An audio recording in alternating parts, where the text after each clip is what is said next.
बना रहे हैं आप ना, तो इसकी क्या मतलब कितने में बेचते हैं? यही हाईएस्ट 20 से 22 रुपया जाता है, इससे ज़्यादा नहीं तो जाता। ये थोक रेट में देते हैं। हाँ, थोक रेट। तो अच्छा, क्या ये जो बांस से आप ये बना रहे हैं, तो क्या इस समय मतलब ग्रामीण स्तर में बांस की क्या पोजीशन है? क्या बांस अच्छे उपलब्ध हो पा रहे हैं? नहीं, बांस तो इधर उपलब्ध नहीं हो पाता है। अब हम लोगों के पास तो कोई इसकी मतलब ज़मीन ये नहीं है कि बांस लगाया जाए। अच्छा, तो क्या जो ये सरकार की जो योजनाएं हैं, जैसा लोग कहते हैं कि वन विभाग की तमाम योजनाएं हैं बांस की खेती के लिए, तो बांस की खेती जैसा आपने कहा कि हमारे पास ज़मीन ही नहीं है, तो हम बांस की कैसे खेती करेंगे? तो मेन जो है, जो ये सरकार की योजना है, ये हम लोगों के घरों तक नहीं पहुँच पा रहा है। हम लोग जो यहाँ के रईस लोग हैं, उनसे बांस खरीदते हैं जिनके पास है, तो वो अपना मनमानी रेट रखते हैं। तो क्या रेट में वो बांस मिल जाता अब है? मानिए कम से कम 300 जैसा बांस का पेड़ होता है, उस हिसाब से लोग रेट लगाते हैं। जैसे 300, 350, 400 तक हैवी बांस है, मोटा बांस है, हमारे मतलब का तगड़ा बांस, उसका 400 रुपया तक लगाते हैं।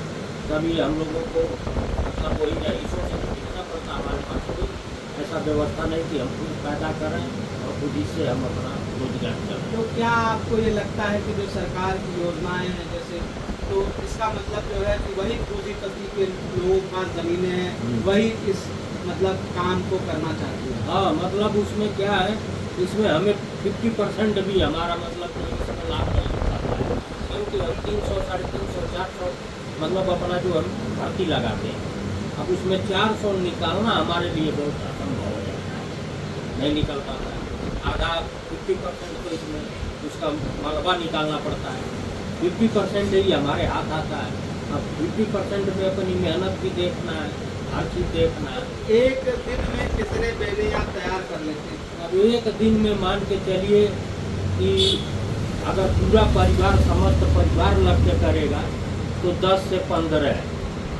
ये तरह बहुत पूरा परिवार करेगा, मान लीजिए एक आदमी के पास का काम तो है नहीं। एक चीज़ मैं आपसे और जानकारी चाहता हूँ, तो क्या आने वाले समय में ये हमारे बच्चे इस काम को करेंगे कि इसको खत्म करेंगे? अब इससे क्या बताया जाए, इसमें कोई लाभ तो बस बहुत ज़्यादा दिख नहीं रहा है। अब बच्चों को कैसे इस चीज़ में डाला जाए, अब उनको कोशिश किया जा रहा है इससे बाहर निकलो और कहीं पढ़ाई लिखाई करके कोई अच्छी जगह पर जाकर एडजस्ट हो जाओ। यहीं पे मैं यही आपसे एक बात ये कहूँगा कि हमारे पुरखों ने इस काम को कर करके आपको पढ़ाया है कि नहीं? तो उस दिशा में क्या सोचते हैं कि जब पुरखों ने इसी काम को करके हमें नौकरी, हमारे बाप दादाओं ने, मतलब हमारे पिताजी ने या हमारे बच्चों ने इस रोजगार को करते हुए अपने आप को स्थापित किया, तो ऐसी स्थिति में अब जो है ये बांस, अच्छे बांस मिल नहीं रहे हैं, ना अच्छी खेती हो पा रही है, ग्रामीण स्तरों पे हमारे लोगों का जमीन ही नहीं है। तो आपके पास इस समय कितनी खेती है?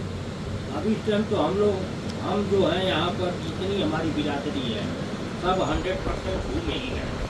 उनके पास एक मतलब जरा सा भी ज़मीन है, ये छत के सिवा बाकी कोई ज़मीन नहीं है किसी के पास। तो आपका यही कहना है कि जो सरकार की योजनाएं हैं वो हमारे तक या हमारे दरवाजे तक नहीं पहुंच पा रही नहीं है? पहुँच पा रही है।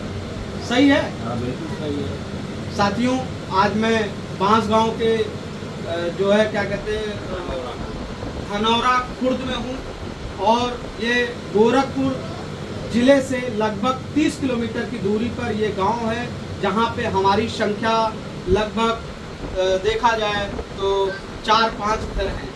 तो इनका साफ तौर पे कहना है कि ये रोज़गार खत्म होने जा रहा है, और इसका मूल रूप यह है कि हमें अच्छे बांस नहीं मिल पा रहे, और जो सरकार की योजनाएं हैं वो इनके दरवाजे तक अभी तक नहीं पहुंच पाई है।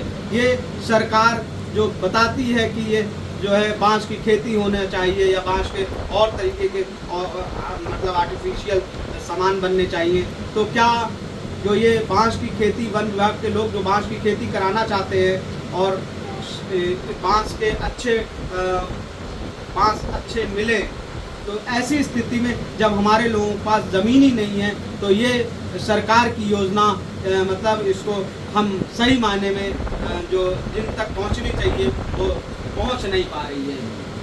ये साथियों, ये जो है समाज का दर्द है और हमारे लोगों को इसका लाभ नहीं मिल पा रहा है। ये देखिए, इन्होंने बहुत खूबसूरत इसमें जो है डिज़ाइन डाली है और इसको बहुत ही खूबसूरत बनाया है। इसको लोग कहते हैं बेना। और गर्मियों में जो है जिनके पास कूलर पंखे नहीं होते थे तो इसी उपकरण का लोग उपयोग करते थे और अपनी गर्मी को दूर करते थे। धन्यवाद साथियों।